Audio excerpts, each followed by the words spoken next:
Watch the disinformation person talk about editing information. I'm serious. Watch this.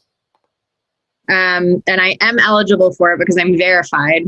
But there are a lot of people who shouldn't be verified who aren't, legit, in my opinion. I mean, they are real people, but they're not trustworthy. Anyway, so verified people can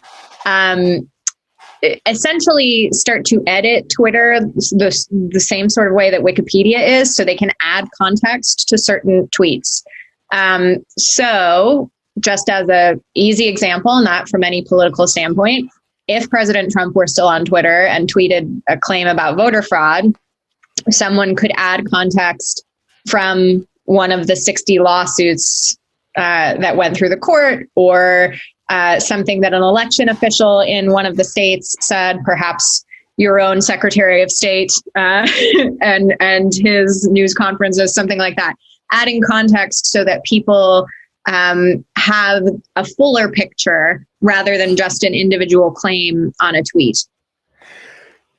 The disinformation czar, or the head of the board of disinformation, is saying that, first of all, she talks about being verified on Twitter. Well, I'm verified on Twitter, but other people should not be verified on Twitter. Right? They're not trustworthy people. They should not be verified. They're real people, but they're not trustworthy people. But me, because I'm a trustworthy person, I should be able to edit other people's tweets to put context in it.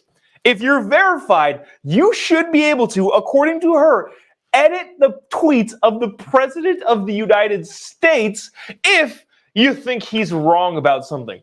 Okay, well, two can play at that game. Maybe we'll edit all of the tweets from Kamala Harris, Nancy Pelosi, Chuck Schumer, all of your Senate Democrats that voted for the Roe versus Wade codification, and add some context saying that, well, that's not exactly at all what happened by a lot. It was not a codification of Roe versus Wade. It was actually an expansion of abortion laws that would wipe out 500 different state laws. Maybe we should add that sort of context. Oh, well, but first, may I be verified, Miss Disinformation Police Minister? Is that okay for me to be verified? I'm not entirely sure. But I want to go back and also check this photo out. I'll make it bigger for those of you on the screen. So there's her in the upper, what is that, right-hand corner of the screen talking.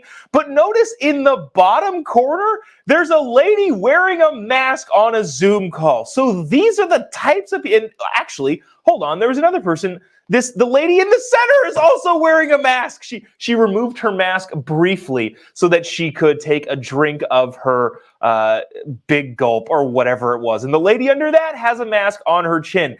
These people are sitting at home in front of their computers and still wearing masks. So this is the type of person, this is the type of people that the disinformation lady, who is now the quote-unquote head of the disinformation board, the truth ministry, the Stalin-esque, Hitler-esque truth ministry that Joe Biden thought was a good idea, is in charge of. People who wear masks and ignore entirely all of the actual information out there.